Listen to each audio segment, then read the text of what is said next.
This is Kim, and I'm joined by Andrew, who's the tour manager of Set It Off. Hello. So you've been on this tour with Yellow Card. How have you felt about sorting the gigs out with for Set It Off? It's definitely been a new experience for me and a challenge. I'd say more than Yellow Card because, really when it comes down to it, touring with a band, like touring with any band is a band. But it's been not only the biggest tour for Set It Off, but going overseas. And that has been a challenge for me as a tour manager just because it's like there's so many new variables. There's so many things that you don't know. And for me, it was just like, all right, well, here you go, figure it out. But I've actually, now that I've figured it out, and now that I'm on the tour and enjoying it, I'm loving it. And how did you start out as a tour manager? I started out as a tour manager almost by accident. I was in college. Do you guys? I'm sorry. Let me translate. Let me overseas translate. I was in university, and uni. Is that yeah? Okay, good. I was in uni for web and graphic design, and I had always known the guys. I'd grown up with Austin. I've known him since I was 2 years old.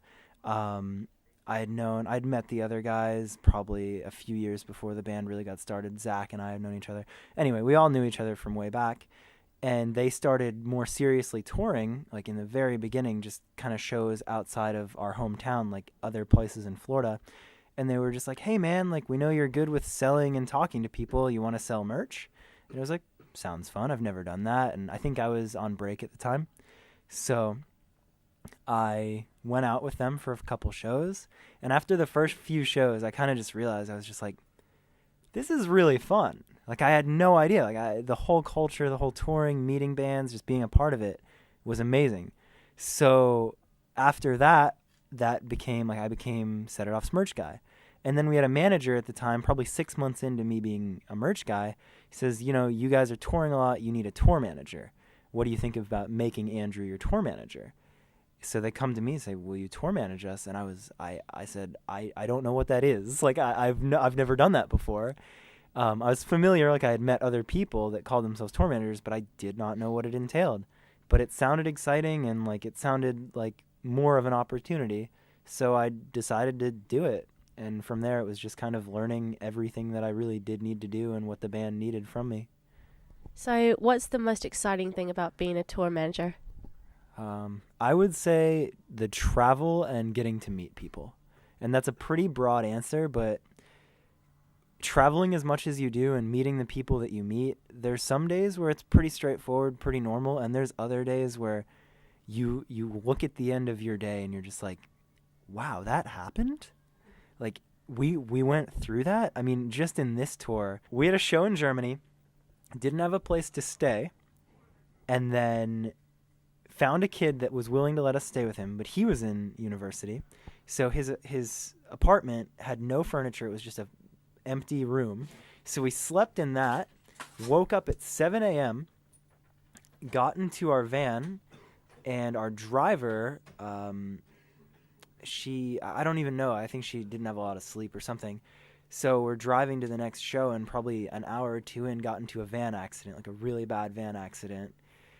And like as the guys, like first thing was, is anyone hurt? Everyone was fine. And then we were right back to Set It Off, making jokes and all that. And for me as a tour manager, I was pretty stressed because it's like, how are we going to get to the show? I'm in a different country. I can't use my phone, all this. But we ended up getting to like a gas station. We got towed in, stopped, had Chinese food. I ate at a Chinese buffet and started making some phone calls, figured it out. And by the end of the night, we had a new van, got to the show, the next show in Germany, and it was just tour as usual. But after a day like that, you sit down and it's just like, well, that was exciting. And so what's the most difficult thing about being a tour manager? I would say kind of the element of the unknown things you'll run into. You have your usual, your day-to-day, like, you come in, you talk to the promoters, you settle, you get the guys set up, you make sure everything is in order, and that's pretty standard. You get into a routine of that. But it gets difficult when like there's a lot of things that you face on the road that you really can't expect, and you kind of just have to be ready for anything. So it's knowing how to handle anything that comes up but not knowing what that will ever be, I would say. And with being in the UK, what has been your most favorite thing to eat? All right. So this whole time in Europe, I've been trying all the food, and I'm really sorry about this to all of your listeners, but I'm sorry, UK, your food isn't the best. It's not the best. I'm sorry. I really do like Nando's. I found Nando's, and I think I've had it 3 days in a row now. So in the UK, I'd say that's my go-to spot. But my one thing that I get excited about in the UK is your candy here. I am absolutely in love with Milky Bars and Twix caramel slices. And I also love the fact that tea is everywhere. Every venue we get to, the green rooms have tea. And I just sit down, I make myself a nice cup of tea, I just have a minute, have my tea time. And it's nowhere else. Like, there's nowhere else like that but the UK, and I love it. Are you stocking up on tea and sweets then? I've been working on it. I have a decent stash right now. I need to find my PG Tips tea.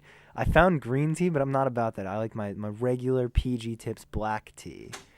And then I still need to find these Twix slices, but I've been stocking up as much as I can. What's the weirdest thing that you've seen around Europe and the UK? The weirdest thing. I have a question on the UK plumbing. Just all of UK plumbing.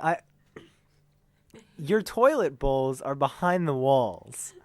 And I imagine that to be the most difficult thing to fix. You have to drill out your wall. What do you do? I'm going to be honest, I'm not a plumber, so I have no idea what happens. But you're talking about the men's toilets that are, like, connected to the walls? No. Like your regular, like a toilet that you'd sit down on. You've never had the issue, like, where you have to get to the back of the toilet. You've never had to do that? I think we're going to have to speak to a plumber and talk about that, because I have no idea. I did see your tweet about it, and I actually do wonder, because I see bands on the road, and they tweet pictures and whatnot, and they're people, especially from America, they really are baffled by our toilets. Yeah. Also, the toilet paper is above you, directly behind you, which is the most inconvenient thing I've ever come across. And you guys were a country first, so you'd think you'd figure that out. And, like, I get it, like, there's some pride there, but, like, take a page from the States, put it to the right or left of you. It's great. Yeah, I don't know. I don't know the logistics of a bathroom. I can agree with you that toilet paper should go beside you.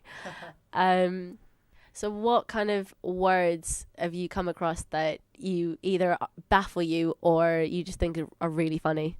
All right, so I've been working on figuring out a few of them. I love cheers. I think cheers is great. Everyone says cheers at the end of everything. It's great. I feel like I'm a cool guy at a bar always. Cheers, mate. Yeah, I love it. Absolutely love it. So I've been trying to say it. And we've actually had this small debate between me and our merch guy, Jack, out here. Is it weirder for me as an American to say thanks, like just as an American, or to say cheers in my American accent? And what do you think of that one? I think it's probably weirder for you to say cheers in an American accent than it is for you to say thanks. And that's what he said, but I like it so much that I keep doing it. And I've been trying to teach myself. Like, I want to do it. I want to come home and just cheers, mate. And everyone's going to be so confused. I'm going to be an American saying cheers, saying it like an American. Why don't you give it a go, saying it like an English or a British person? Cheers, mate. That's brilliant. I love that. Brilliant. That's another one. I love brilliant. Brilliant is so good. What other words have you come across? Oh, man. Fair play seems to be the acknowledgement for everything. Everything here, if anything happens, is fair play, which is fine. What else? Your time is a little bit different. You go off of 24-hour time, not 12-hour time.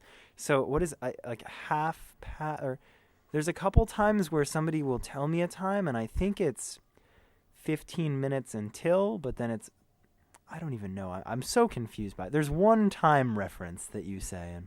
So there's quarter past, which is 15-minute past. Okay. Then there's half past, which is half an hour. And then there's quarter to, which means that's 15 minutes to the hour. I think the quarter to, because I think when you say it, I hear quarter till, and I'm like, quarter till what? But I guess, I don't know. That one's been a little weird, though. So have you always said it like as in 2:45 rather than, Yeah. quarter to? Yeah, exactly. I mean, every now and then, it's like, oh, like, quarter till or something like that. Half past? Is that it, half past? What's half past mean? Yeah, that's what it is. What's half past? Half past is half an hour, so it's 30 minutes. Half past. So, but like, would it be, if half past 2, would it be 2:30? Yeah. Okay. It's not half an hour till 2. It's not 1:30. No, we always go by, it's really weird because we always go by 12 to half past, and then so that's half past. We never say half 2. Well, thank you for clearing that up then. That's good. That's very good. I'm trying to think of any other slang or anything like that. I think it's more been the accent too, because we've been on tour and we've been in Germany and all that. And for them, like, we very clearly don't speak German, so they switch to English, and we kind of understand it. But here, obviously, everyone speaks English, but the accent sometimes we'll find ourselves making people repeat things, and then we'll find out that the repeating slang that we don't understand. So there's times where I feel like it's more foreign, but it's just really exciting. I enjoy it. Have you heard anyone say apples and pears? No, what's that all about? It's Cockney slang, and apples and pears means stairs. What? And then you've got dog and bone, which means phone. The dog and bone is a phone? Yeah, that's right. So it's Cockney slang. I feel like we're on a weird children's TV show or something. Well, yeah, that's just another thing for you to mention to the guys. Just, I'm gonna go up the apples and pears. Okay, I'll try it. All right, I'll give it a go. You learn something new every day, Andrew. Absolutely. So, have you got a tip for anyone who's looking to be a tour manager? Sure. Yeah, as far as that goes, that actually, not all the time, but kids will come up to me and ask me about that. And for me, it was hard to figure out. Like, I told you I had started as a merch guy, and I kind of had to figure that out. So in doing it, I really just asked anyone that had knowledge, like any tour managers. Generally, you'll find people in the music industry or the scene, or anyone you talk to will probably be nice enough to give you some advice. And if they're not, then you probably don't need to ask them, because people probably don't like them. But if you want to get into it, I'd say just start going out to shows and talking to people and meeting people that you like, talking to bands that you see a future in, and starting to ask questions, just logical questions. To me, I think it's surprising how logical things are as far as learning this trade and learning this. Like, I came into it not knowing, like, I had an understanding of business and other things like that, but I didn't know anything about the music industry or anything like that. But I just kind of started to ask questions to anyone in it. And in that, like, a lot of people were very helpful, and you figure it out from there. I don't know if I fully answered that, but I don't know. Maybe you can cool radio edit it to sound better, too. This is Andrew Cramb broadcasting from Cam FM. Andrew Cramb, tour manager of Set It Off, here with